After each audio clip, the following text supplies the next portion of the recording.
The stench of rain-soaked garbage and cheap whiskey clung to the alley. A putrid perfume Nico Romano, the Shadow King of the city's underworld, knew all too well.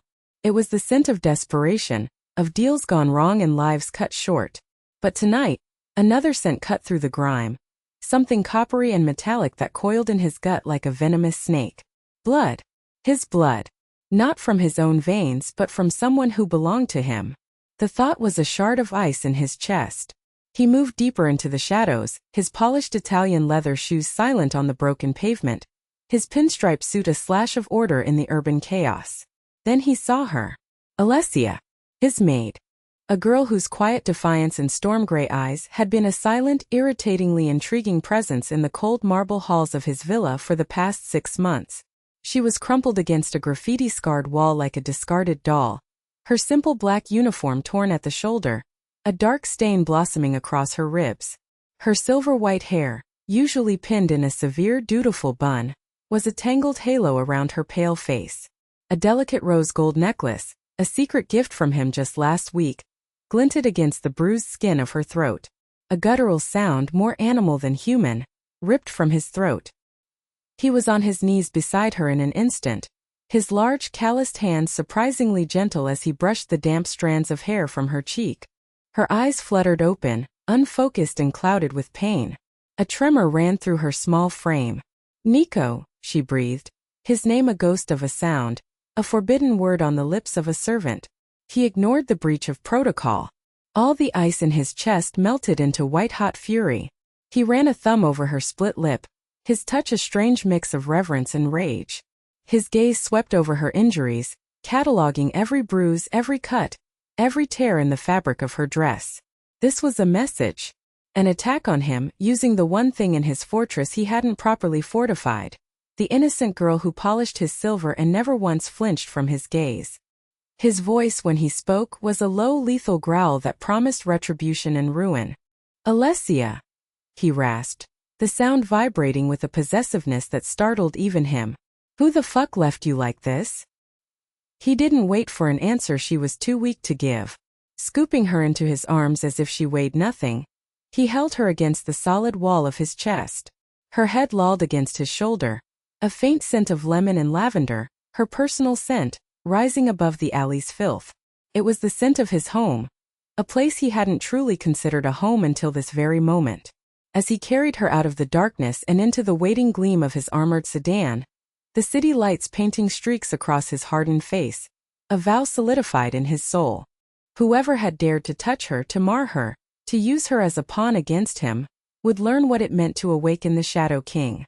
They would pay not in gold or territory, but in screams. And he would orchestrate the symphony himself. Back in the gilded cage of his penthouse villa, the world of alleys and violence seemed a universe away, yet it clung to them both like a shroud. He bypassed the staff, carrying Alessia through the cavernous foyer, past priceless statues and Renaissance art that seemed to watch with cold, indifferent eyes. He took her to his own private suite, a sanctuary of black marble, dark wood, and bulletproof glass that overlooked the sprawling, glittering city he commanded. He laid her gently on the vast bed, the pristine white silk sheets a stark contrast to her dirt-stained dress and bloodied skin. For a moment he just stood there, a titan of the underworld rendered helpless by the sight of this fragile woman broken in his bed.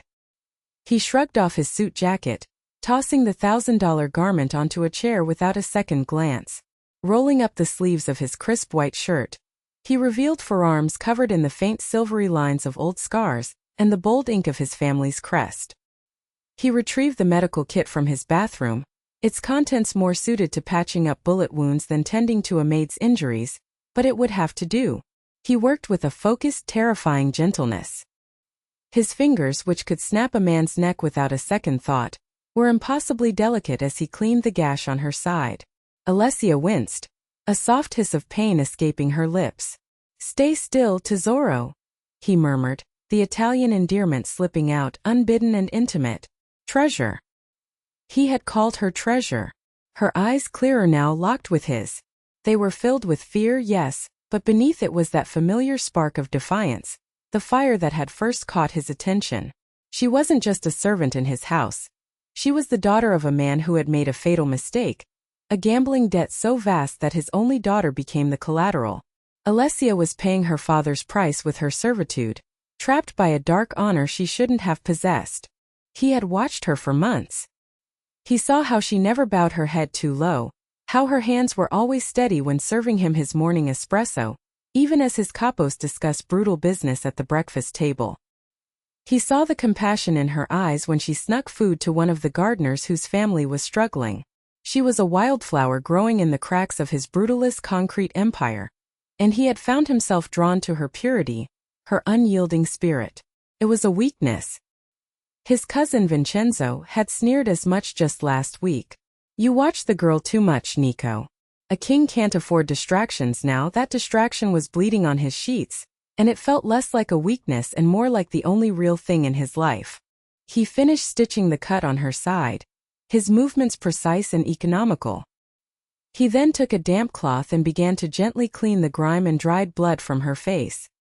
His thumb brushed her cheekbone and she flinched, not from pain but from the contact itself. "Why?" she whispered, her voice hoarse. "Why are you doing this?" Nico paused, his dark eyes boring into hers. The air crackled with a tension that had nothing to do with the violence she had just endured. It was something older, something that had been simmering between them in stolen glances across long dining tables and silent moments in the library. "Because you are mine," he stated, the words simple, absolute, and utterly devastating. "You live under my roof. You wear my mark." He gestured to the rose gold necklace. "An attack on you is an attack on me. And no one attacks what is mine and lives to brag about it." The declaration hung in the air, a vow of both possession and protection. It was the brutal, unwritten law of his world, the code of Omerta twisted into a possessive claim. For Alessia, trapped between fear of this dangerous man and a terrifying flicker of security in his arms, it felt like being handed the key to her cage, only to find it was also the lock. As he worked, the city lights cast long shadows across the room, wrapping them in a bubble of illicit intimacy. The world of treacherous underbosses and turf wars faded into a distant hum. Here, in the heart of the beast's lair, there was only the soft dab of antiseptic on skin, the whisper of silk sheets, and the unspoken acknowledgement that a line had been irrevocably crossed. He wasn't just her captor anymore, and she was no longer just his maid. He was the king, and she, bleeding in his bed, had somehow become the one thing he was willing to burn his kingdom down to protect. The silence in the room stretched, thick with unspoken emotions. Nico finished his ministrations, his touch lingering on her arm for a fraction of a second too long.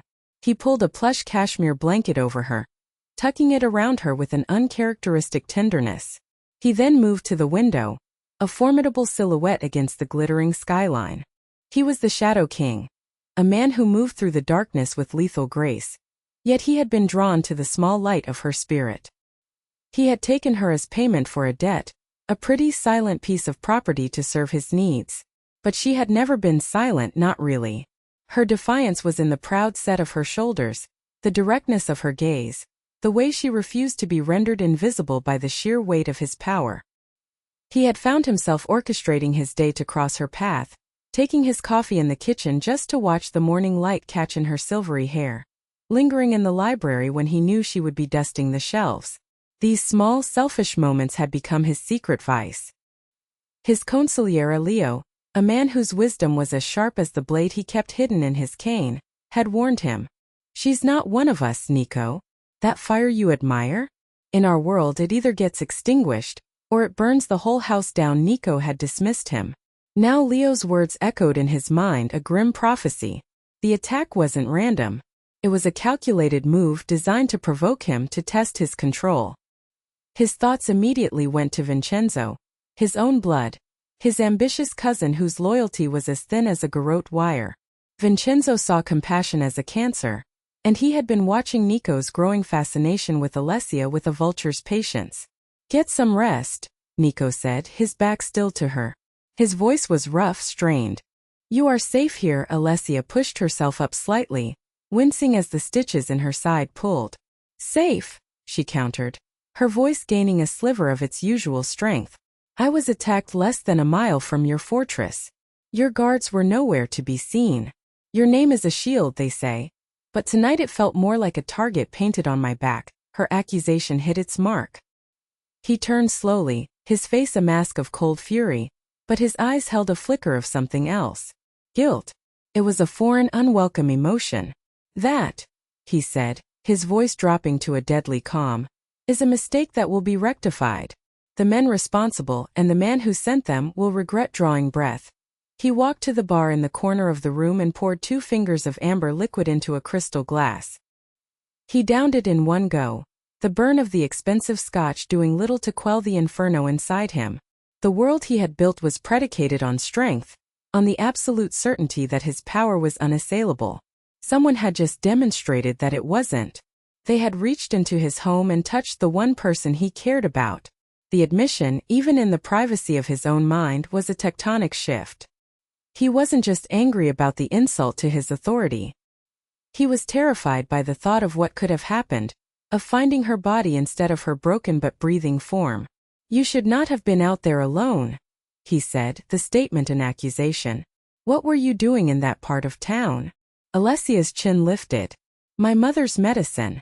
The pharmacy in our old neighborhood is the only one that carries it, and they do not deliver. I was being careful." The simple, dutiful explanation was like a punch to the gut. While he was closing deals worth millions, brokering violence and fear, she was risking her life for her family, a family already broken by his world. He was the architect of her captivity, and his claim over her had now endangered her further. The irony was bitter. He strode back to the bed, standing over her. He was a predator, all coiled muscle and suppressed violence, and she was the wounded doe. But her eyes held no submission. "You will not leave this villa again without my express permission and my guards," he commanded. "Your mother will have her medicine delivered by my men from now on. You will want for nothing. But you will be a prisoner here, a proper one. Do you understand me, Alessia?" It was a cruel kindness, an offer of a gilded cage in place of a slightly larger one. She stared at him, the space between them humming with a dangerous energy. She saw past the dawn, past the Shadow King, and saw the man, a man scarred by a life he had chosen, now trying to protect her with the only tools he had: control and possession. "I understand," she said, her voice soft but firm. "I understand that your protection feels just as dangerous as their threats." Her emotional insight was a blade, and it slid effortlessly between his ribs, piercing the armor he had spent a lifetime building. He had no defense against it. He could kill a man for looking at him wrong, but he couldn't find a retort to the truth in a servant girl's eyes. He simply nodded, the gesture stiff and unfamiliar, and left the room, closing the heavy oak door behind him with a soft click that sounded, to both of them, like the locking of a cell. The next few days passed in a haze of simmering tension. Alessia was confined to the villa, a ghost in silk pajamas provided by a stony-faced housekeeper. Her meals were brought to her room, and a private doctor, one accustomed to treating injuries that couldn't be reported to the authorities, came to check her stitches.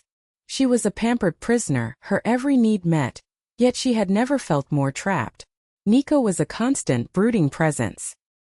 He didn't seek her out, but their paths would cross with a contrived casualness that fooled neither of them.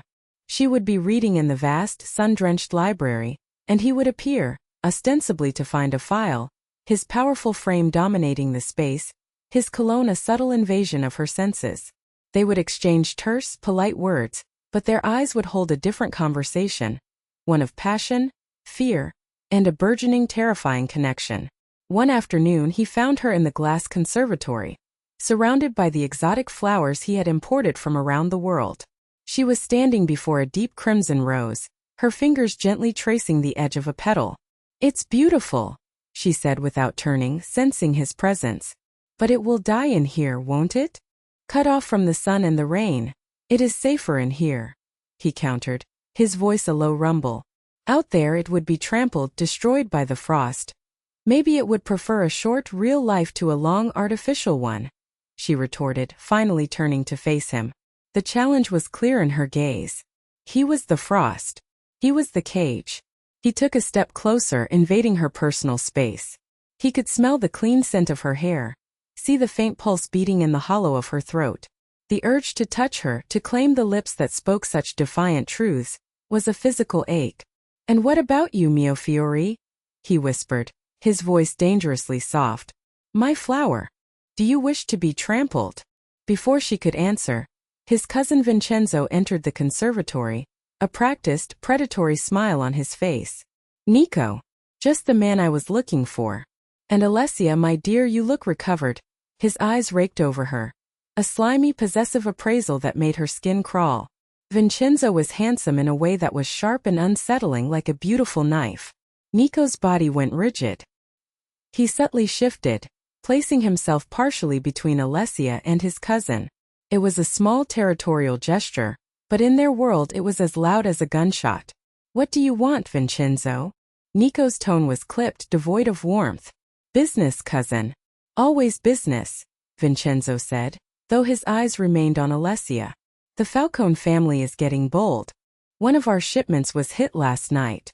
My men found one of their buttons at the scene. He held up a small, ornate silver button. They're sending a message. We need to send a stronger one back. Nico took the button, his expression unreadable. I will handle the Falcones. Will you? Vincenzo's smile widened, showing too many teeth. Or are you too busy gardening? The insult hung in the humid air. He was accusing Nico of going soft, of being distracted by the maid.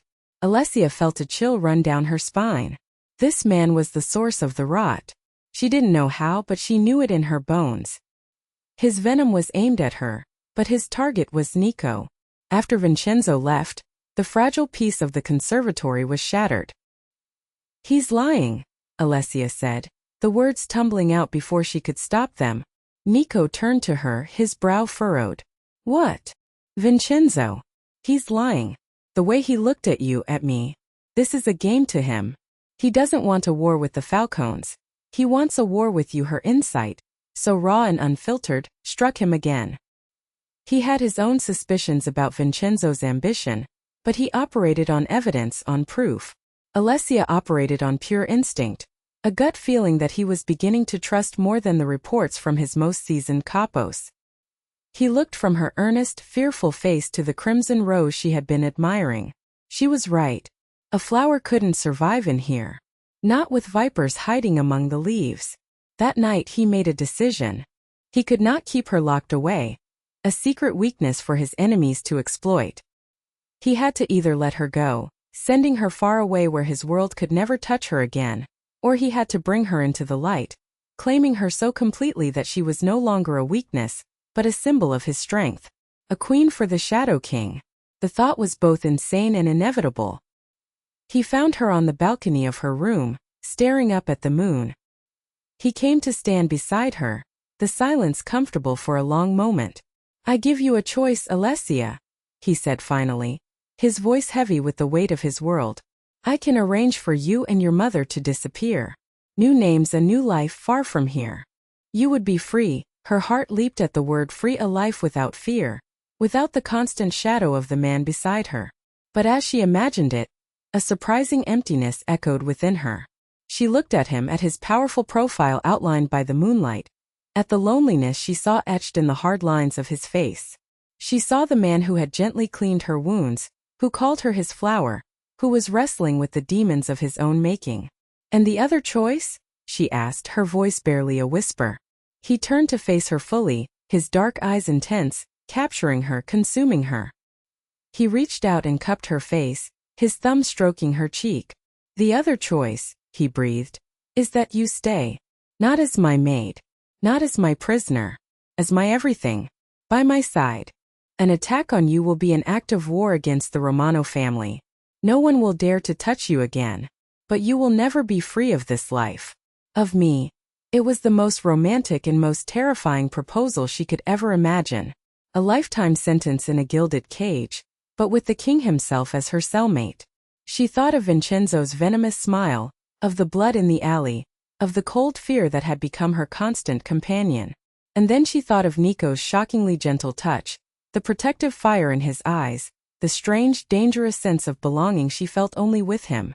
She leaned into his touch, a silent surrender that was also an act of incredible strength.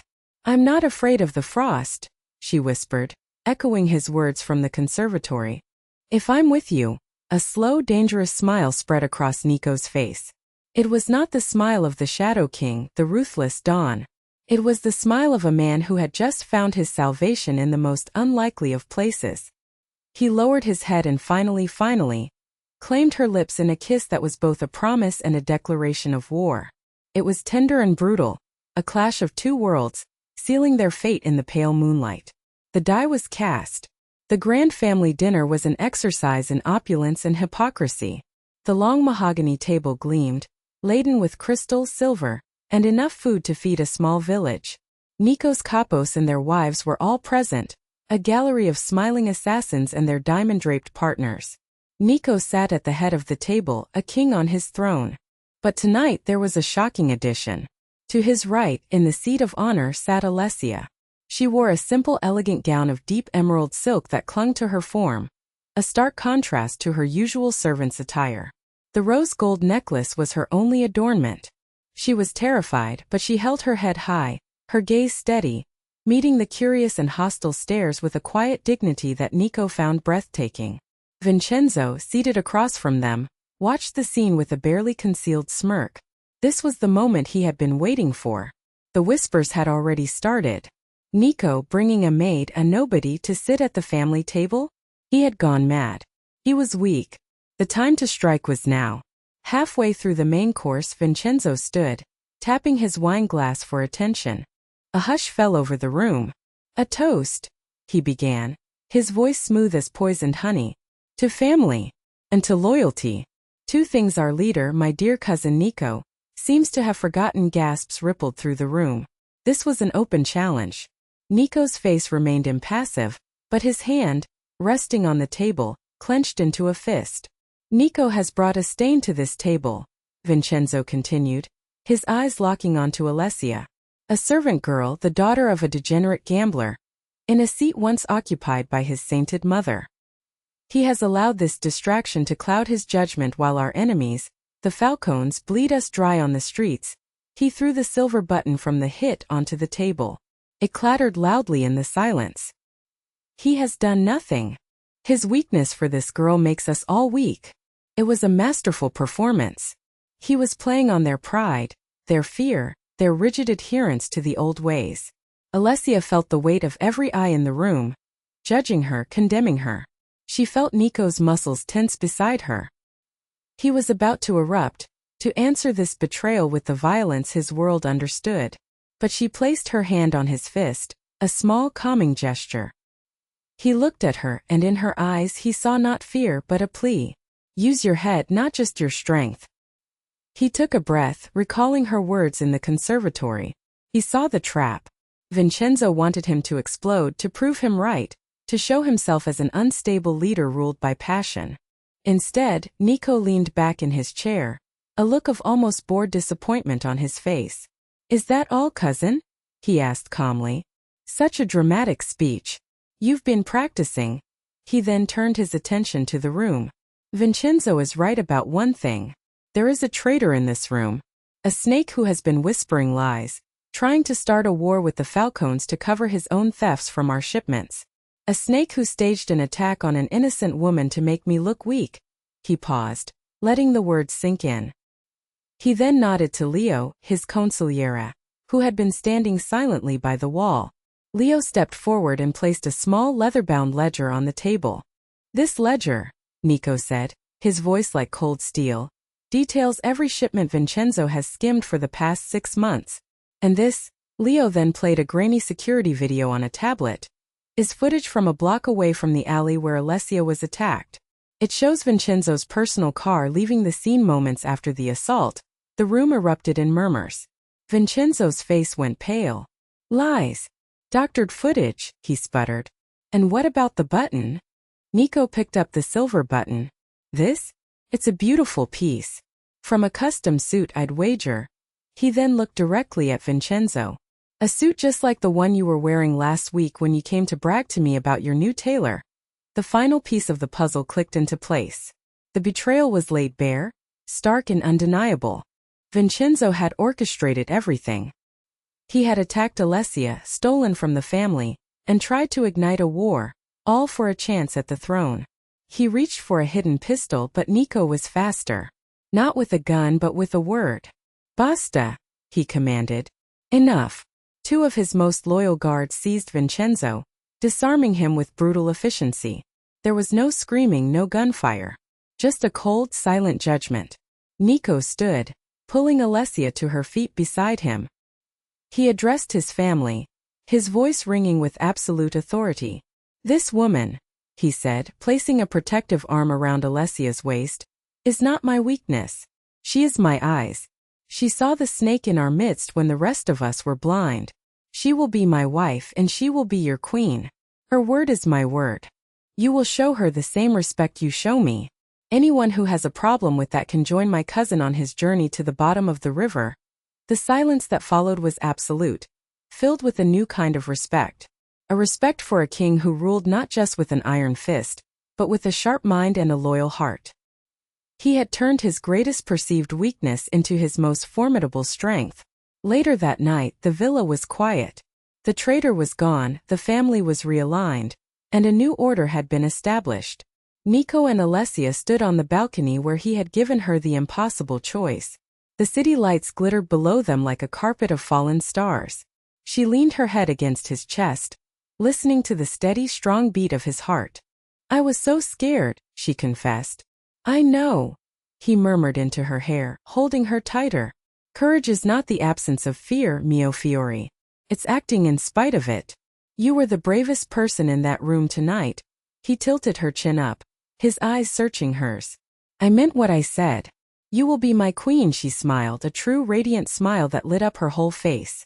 Does a queen still have to dust the library? She teased. A low chuckle rumbled in his chest, a sound she had never heard before.